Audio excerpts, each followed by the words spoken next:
tarde, é um prazer estar aqui hoje. Em primeiro lugar, agradecer a DT por esse convite, ao presidente da mesa, doutor Gustavo Ventura, doutor Eduardo Maneira, e o professor Onofre Júnior, companheiro da mesa, e comentar que, em primeiro lugar, foi num certo sentido, uma feliz coincidência, não só essa de encontrar um homem rubro do meu lado na mesa, para me deixar ainda mais em casa, mas o fato de que fui convidado para falar neste congresso sobre um tema que tem ganhado relevância nos últimos anos no Brasil e no mundo, que é a questão da livre concorrência em matéria tributária, da perspectiva das regras do comércio internacional, das regras da OMC, das regras multilaterais, e digo que uma feliz coincidência do ponto de vista do interesse do tema para o Congresso, mas não necessariamente da perspectiva do governo brasileiro.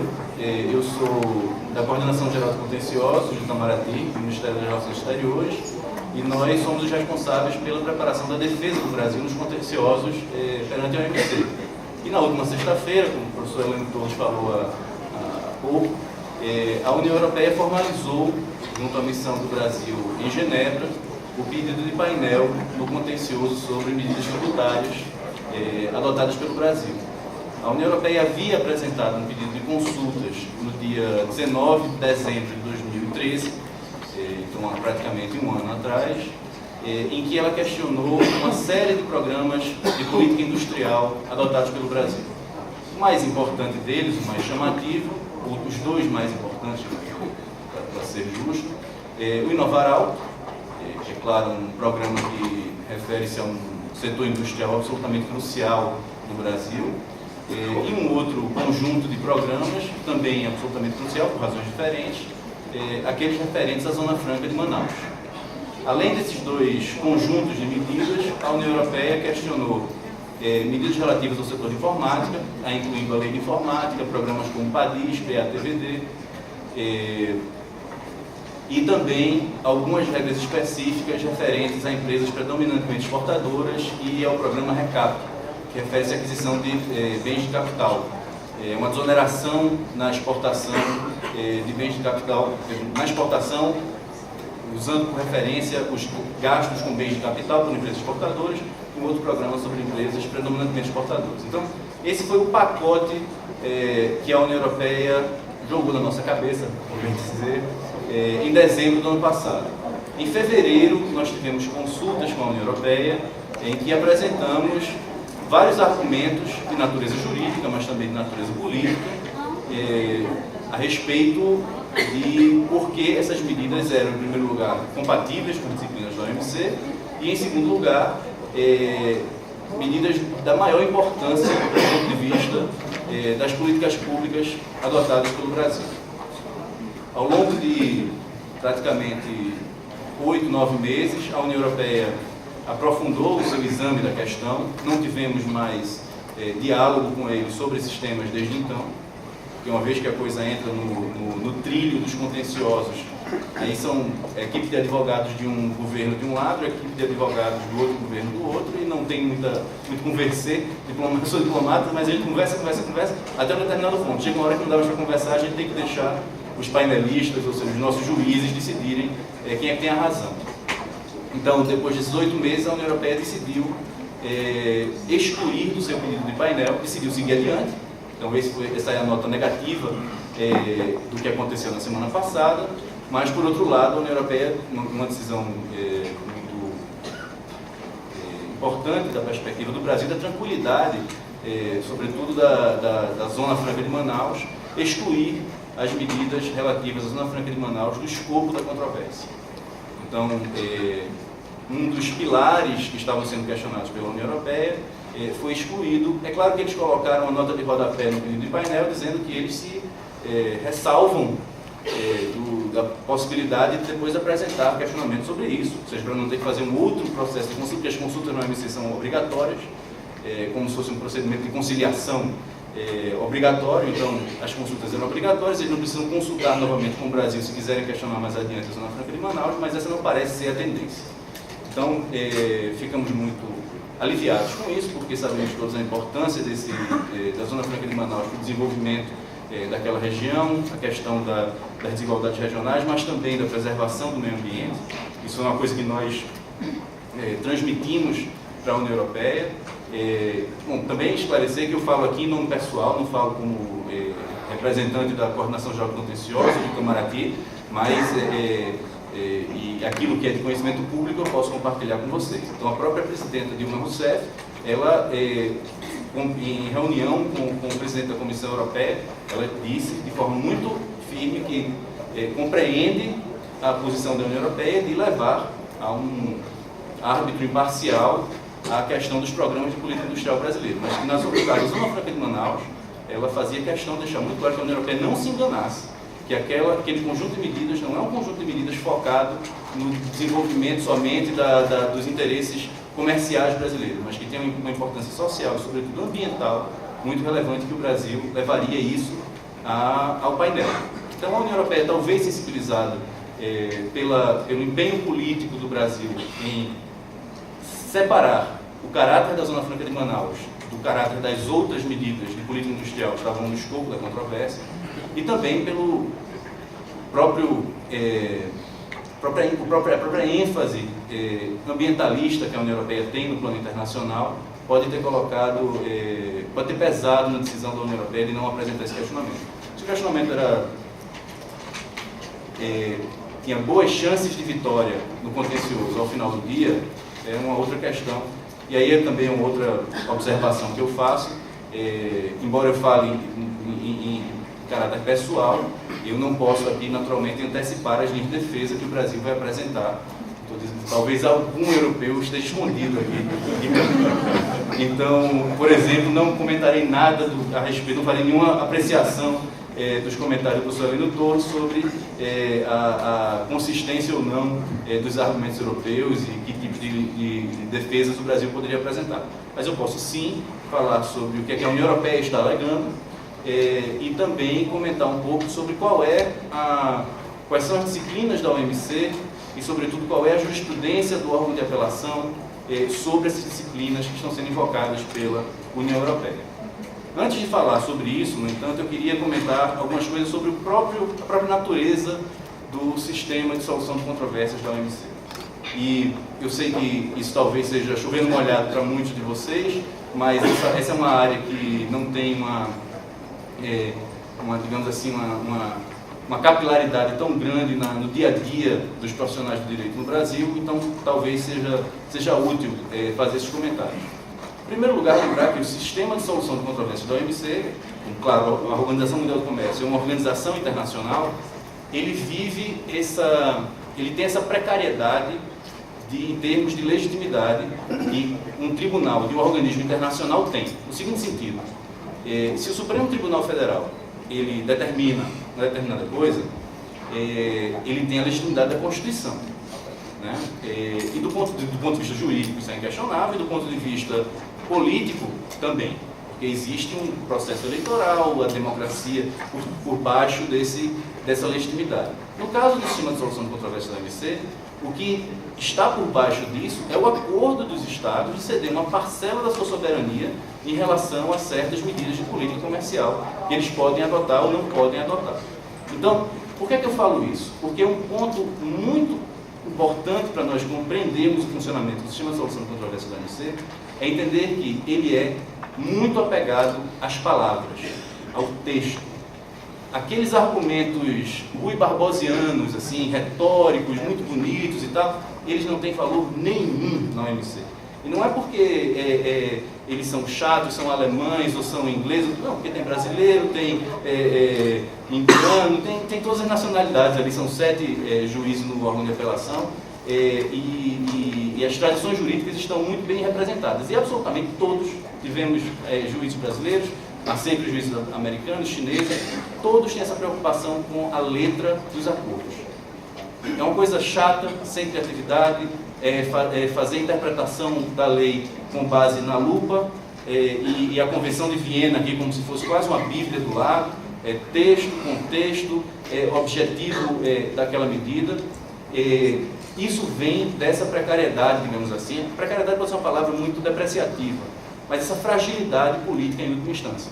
Na hora H, os Estados Unidos podem virar e dizer: eu não quero mais brincar. A União Europeia pode virar e dizer: eu não quero mais brincar. O Brasil, a China, o que quer que seja. É claro que há um prejuízo muito grande nisso, mas é uma realidade muito sensível, muito palatável. Então, o apego à letra dos tratados internacionais é o resultado desse fenômeno. Por outro lado, e pode parecer contraintuitivo, um aspecto muito forte também no sistema da OMC é o valor da jurisprudência. É curioso, porque o sistema migrou, ele começa como um sistema quase de direito continental, que tem um conjunto de acordos como sendo a base normativa em cima do qual ele se sustenta, mas a partir daquele conjunto de acordos, o livro dos acordos que foram celebrados ao final da rodada do Uruguai em 94, foi se acumulando uma jurisprudência muito vasta e que ela é seguida quase que religiosamente pelos painéis, pelo próprio ramo de apelação, nos casos que se sucedem. Aí vocês podem pensar: peraí, mas se a jurisprudência, como é que a jurisprudência é tão importante se existe precariedade? É exatamente por isso, também em função da precariedade. E a lógica aqui é a seguinte: os Estados, eles exigem segurança e previsibilidade em relação ao conteúdo das normas jurídicas, com base nas quais eles vão definir qual é o espaço de política que eles têm.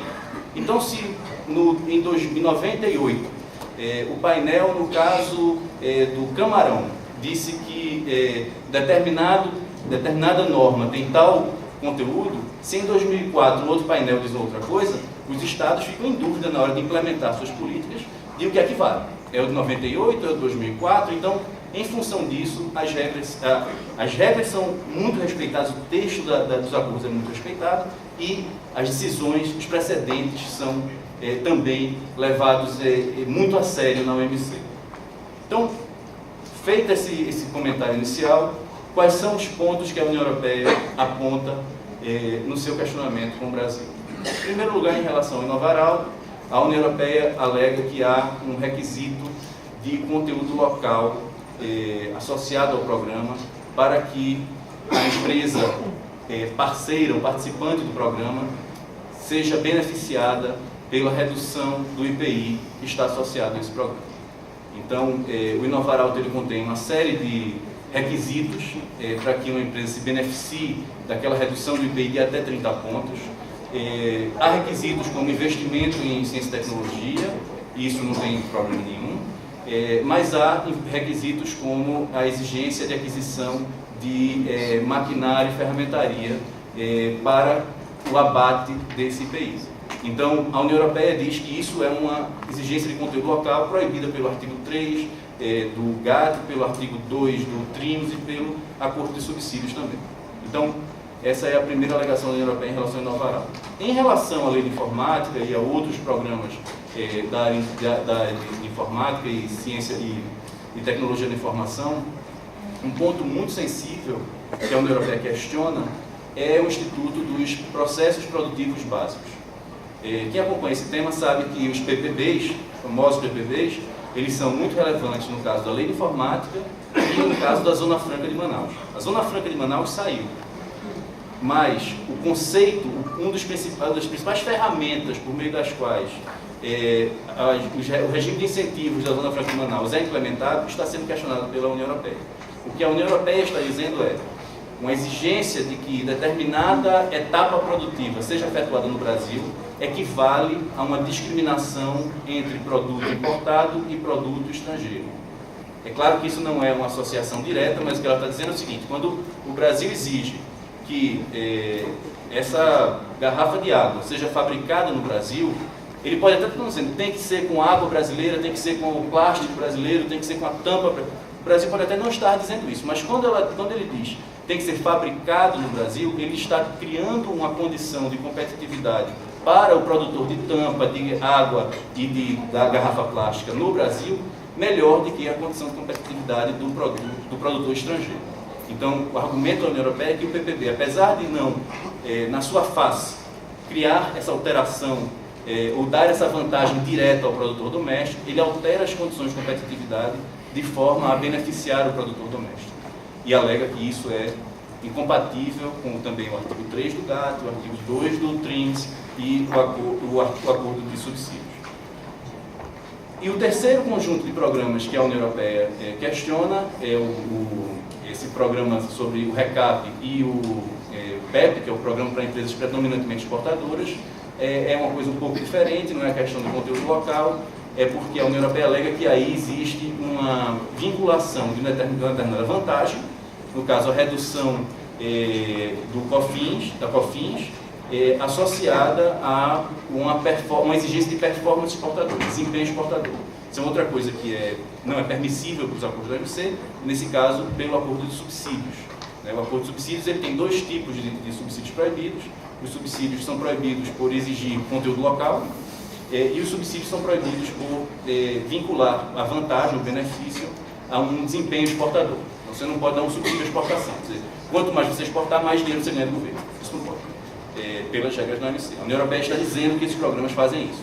É claro que a gente vai dizer um monte de coisa para desconstruir todos esses argumentos. Se a gente vai ganhar ou vai perder, eles acham que eles vão ganhar, a gente acha que a gente vai ganhar. Eu trabalho na área de solução de controvérsia do Itamaraty há uns 7 anos. Eu nunca vi um caso fácil. No caso dos pneus reformados, não sei se alguém aqui se lembra, que a União Europeia questionou uma proibição que o Brasil tinha quanto à importação de pneus reformados. Era tido como um caso impossível, porque dizia, não tem nada a ver, porque o pneu reformado é até bom, porque é uma forma de você aproveitar o resíduo. Foi lá e o Brasil ganhou. O contencioso do açúcar contra a União Europeia é a mesma coisa. O contencioso do algodão contra os Estados Unidos é a mesma coisa. Estou dizendo que a gente vai ganhar esse porque a gente ganha todos. A história pode ser enganosa às vezes. Mas esse é um caso difícil, como todos os outros foram difíceis. Talvez seja mais difícil, talvez seja menos, a gente vai saber daqui a 2, 3, 4, 6, 7, 10 anos. O contencioso do algodão demorou 12 anos para se resolver, resolvemos agora em setembro. Mas depois de 12 anos de muito litígio e muita negociação também. Né? Então, essa é um comentário também de caráter, digamos assim, geral, que eu...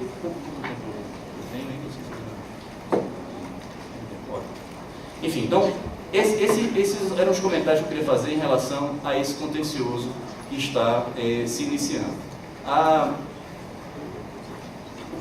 E aí, para contextualizar um pouco melhor tudo isso.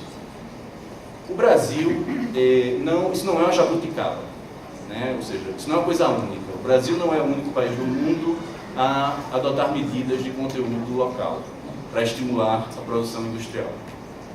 Vários países já adotaram essas medidas e vários países tiveram essas medidas condenadas na OMC e tiveram que reformar essas medidas. Outros países adotam essas medidas, mas de forma mais, digamos assim, suave. Por exemplo, o Canadá teve recentemente um contencioso relativo à energia renovável. A província de Ontário era um contencioso relativo a como se o Estado de Minas Gerais tivesse uma política pública que foi questionada na OMC. Isso também pode. O Estado brasileiro responde pelos entes federados da mesma forma que outros países. Então, a província de Ontário adotou uma política que dizia o seguinte: ela pagava um pouco mais pela energia renovável se o fornecedor de energia renovável adquirisse determinados insumos e determinados bens para a produção da energia renovável na província de Ontário. Aí tem algumas camadas a mais nesse caso, porque o Canadá poderia ter alegado que isso era uma política relacionada à conservação do meio ambiente. Dizer, tudo bem, conteúdo local eu sei que eu não posso, mas eu tenho exceção ambiental no artigo 20 do GATT que me permite usar esse tipo de medida. Nem chegamos, no Canadá nem usou esse argumento. Um outro argumento que o Canadá sim utilizou e perdeu foi dizer que aquilo se tratava de uma compra governamental. Porque a província de Ontário, claro, é um ente governamental e existe dentro do GATT a possibilidade de que compras governamentais discriminem entre o produto doméstico e o produto importado. O que o painel concluiu e o órgão de apelação confirmou foi que a província de Ontário podia discriminar nas suas compras, mas a medida não era essa. A medida dava um incentivo ao fornecedor da província de Ontário se ele comprasse produto doméstico. Então, não era a província de Ontário dizendo eu prefiro comprar o produto doméstico, não quero saber do importado. A província de Ontário estava adotando a medida que fazia o seu fornecedor discriminar o produto doméstico em prejuízo, em detrimento do produto importado. Então tem um elo aí nessa cadeia a mais, e isso descaracteriza a exceção de compras governamentais que o Canadá buscou alegar. Isso é uma coisa que, se a gente tiver um pouco de imaginação, a gente consegue raciocinar sobre os impactos que uma jurisprudência como essa tem para o funcionamento de empresas públicas brasileiras. Pensando na Petrobras. A Petrobras, na hora de fazer uma compra, ela pode dizer, eu quero comprar uma plataforma brasileira. Eu não quero comprar uma plataforma de Singapura. Ela pode, porque ela é... Bom, aqui tem uma discussão preliminar se ela é ou não é. É claro, pelo direito brasileiro, um ente público, direito privado, mas o direito brasileiro não interessa para a OMC. Do mesmo jeito que o direito americano não interessa para a OMC. Interessam as regras da OMC. O direito brasileiro ele é só objeto da controvérsia. Ele nunca vai ser contexto para a interpretação de coisa nunca. Então, a Petrobras ela pode discriminar. Se eu quero, se for considerado um órgão público. Portanto, se aquilo for considerado uma compra governamental. A Petrobras pode dizer, eu quero comprar uma plataforma do estaleiro brasileiro. Agora, o que a Petrobras, de acordo com essa jurisprudência, não poderia fazer é dizer, eu quero comprar uma plataforma que tenha sido fabricada com pelo menos 25% de material, matéria-prima, ou de insumos, ou componentes brasileiros. Porque aí ela não está discriminando a origem do produto que ela está comprando. Ela está criando uma regra, ela está adotando uma medida que altera as condições de competitividade entre o produto doméstico e o produto importado. Então, e aí você pode dizer, então é bom, porque pode, então é só discriminar na compra. Tudo bem, mas o problema é que muitas políticas de desenvolvimento industrial, elas sentem a necessidade de gerar um adensamento da cadeia produtiva. Você simplesmente fica na última etapa, você diz, não, eu quero comprar o produto acabado, o governo vai comprar 100 carros para o IBAMA usar para fazer fiscalização na Amazônia, 100 caminhonetes. Ela pode até dizer, eu quero comprar 100 caminhonetes fabricados no Brasil. Para essa política ela ser mais eficaz do ponto de vista do adensamento da cadeia produtiva, ela deveria dizer, produzidos no Brasil com pelo menos X% de insumos brasileiros. E aí é quando as regras da OMC começam a apertar e a limitar a margem de manobra que os países têm para atuar. Então, esse digamos assim, é o pano de fundo disso tudo. Agora eu queria, aproveitando os minutos finais que eu tenho, aprofundar um pouco mais sobre qual é o conteúdo dessas disciplinas e qual é a jurisprudência que já existe sobre esses temas todos, né? Bom, em primeiro lugar, há 3 acordos que são relevantes em relação a esse tema do conteúdo local, das exigências de conteúdo local. Por que eu falo em conteúdo local como sendo o centro desse tema da interface entre tributação e regras do comércio internacional? Porque é exatamente aí onde normalmente se concentra o problema, né? Porque é a forma mais eficaz de você estimular a produção industrial, você dizer, eu só compro se for produzido aqui. Aí não tem como. Você tem um cheque, você vai passar só se o cara produzir aqui, então aquilo realmente tem um impacto muito maior. Então, em primeiro lugar, o GATT, um dos pilares do GATT, tem o princípio da nação favorecida, que é aquele que limita, em princípio proíbe, mas há exceções para isso, mas ele limita a discriminação entre parceiros comerciais, que é o artigo 1º, e já o artigo 3º do GATT, ele proíbe a discriminação entre o produto doméstico e o produto importado, né? O princípio de tratamento nacional. Lá dentro do GATT tem o artigo 3.4, que trata de discriminação regulatória, é aquela coisa de dizer, você só pode vender caneta vermelha se a caneta vermelha for brasileira, se não for, pode vender caneta de qualquer cor, agora se for importada só pode vermelha. Isso é uma discriminação regulatória, isso é o artigo 3.4. E tem o artigo 3.2 que fala de discriminação tributária, né? Esses contenciosos que a gente está falando aqui, eles têm as 2 dimensões, o 3.4 e o 3.8. Dentro do próprio GATT tem o artigo 3.2 e 3.4. Dentro do próprio artigo 3 do GATT também tem o artigo 3, o parágrafo 8 do artigo 3, que tem as exceções mais próximas a esse tema do tratamento nacional. E as duas exceções são compras governamentais e pagamento de subsídios. Você pode achar, peraí, subsídio não é ruim? Subsídio pode no OMC, já é bem claro. Subsídio no OMC pode, não é proibido. O que é proibido no OMC é subsídio proibido. E o que é? E quais são os subsídios proibidos? Os subsídios proibidos são os subsídios vinculados ao uso de conteúdo local e os subsídios vinculados à performance exportadora. Então, se o governo quiser passar um cheque de 1 bilhão para a empresa que der na telha dele, ele pode fazer. O que ele não pode fazer é dizer, está vendo esse cheque de 1 bilhão aqui? Você só vai receber se você exportar 20% da sua produção. Ou se você usar 20% de produtos domésticos no seu processo produtivo. Aí caiu no subsídio proibido. E claro que tem um outro aspecto, todo subsídio, embora tirando esses dois tipos sejam permissíveis, todos os subsídios hoje são acionáveis também. Isso significa o seguinte, que se um subsídio não é proibido, mas ainda assim ele gera efeitos adversos na economia do outro país, esses subsídios eles têm que ser removidos. Ou seja, se esse cheque de 1 bilhão tiver um impacto distorsivo tão grande nas condições internacionais que o outro país sofre efeitos adversos, aí sim aquele subsídio também tem que ser retirado. Você pode dizer, mas então não pode no fundo, porque se um é proibido e o outro é acionável, então não pode nada. É mais ou menos, porque você demonstrar efeitos adversos é uma coisa muito difícil. O contencioso do algodão foi um contencioso em que o núcleo, havia vários aspectos periféricos, mas o núcleo do caso era o questionamento pelos efeitos adversos que os subsídios norte-americanos ao algodão provocavam na cotonicultura do Brasil. E a gente só conseguiu demonstrar que havia esse efeito, um efeito de 2 e poucos %, e isso foi considerado como efeitos adversos de magnitude significativa a ponto de implicar a condenação dos Estados Unidos, porque os Estados Unidos têm aproximadamente 50% das exportações mundiais de algodão. Eles não são os maiores produtores são a China, mas eles têm, como a China é um imenso consumidor, porque tem uma indústria têxtil gigantesca, os americanos não têm mais uma indústria têxtil tão forte, eles são os maiores exportadores de longe. Então eles têm 50% das exportações. Tem programas que eles dão dinheiro na veia dos produtores.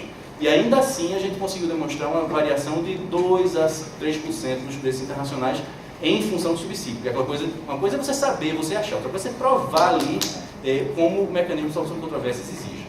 Então a gente conseguiu demonstrar isso e foi a raiz disso que o Brasil conseguiu compensação financeira da ordem de 800 milhões de dólares para os cotonicultores do país. Então foi uma luta muito dura, mas enfim, que ilustra a dificuldade dessa questão dos efeitos adversos, né? Mas, enfim, então, artigo 3.8, ele permite que você, por meio de compras governamentais, discrimine e por meio do pagamento de subsídios discrimine. Discrimine no seguinte sentido, pagar o subsídio somente ao produtor doméstico. Então, eu não preciso, se eu vou dar um cheque de, sei lá, 10 milhões para cada um dos meus produtores de automóveis, eu posso não dar para a BMW da Alemanha, eu posso dar para a BMW do Brasil, mas eu não sou obrigado a dar para todo mundo, porque aí também ficava complicado. Então, esse é o outro ponto. Com relação ao TRIMS, existe o artigo 2, o TRIMS é um acordo que é muito mencionado por conta do nome dele. Ele fala, o TRIMS é o Acordo sobre Medidas de Investimento. As pessoas pensam qualquer coisa que se refira a investimento, cai no TRIMS. Mas o TRIMS é um acordo que tinha uma ambição muito grande quando ele estava sendo negociado, mas que no final ele foi aguado e ele fundamentalmente é uma reprodução do que tem no artigo 3 do GATT. Então ele é um acordo de pouca consequência. A União Europeia tentou fazer uma interpretação do TRIMS mais criativa desse contencioso que eu mencionei para vocês, do Canadá, que ela essencialmente buscava demonstrar que se uma medida fosse uma TRIM, né, uma medida de investimento que afeta as condições de comércio, que essa medida não estava sob a proteção das exceções do parágrafo 8 do artigo 3. Ou seja, que se fosse uma TRIM, eu não podia usar compra governamental ou pagamento de subsídio como exceção de defesa. O painel disse, não tem nada a ver, é exatamente a mesma coisa. Então, o acordo do TRIMS, no fundo, ele é uma identidade com o artigo 3. E o acordo de subsídios, que eu já falei para vocês, tem essas características de os subsídios acionáveis, os subsídios proibidos. Os proibidos são esses, exportação e vinculados a conteúdo local. O presidente aqui, o meu companheiro Alberto, já disse que estamos chegando aos minutos finais. Eu agradeço muito a atenção de vocês. Para alguns pode ter sido um tema interessante, pode ser uma paixão, porque essa coisa do comércio internacional, eu sei que muita gente tem interesse, mas é uma coisa muito distante também, porque são poucos casos, é uma coisa muito fechada, muito concentrada dentro do governo. Muitos podem ter achado interessante, mas talvez a maioria tenha achado uma coisa meio abstrata demais. Uma pena que não acho que não temos sessão de perguntas ou alguma coisa do tipo, mas talvez nos comentários finais a gente possa acrescentar mais alguma coisa. Obrigado.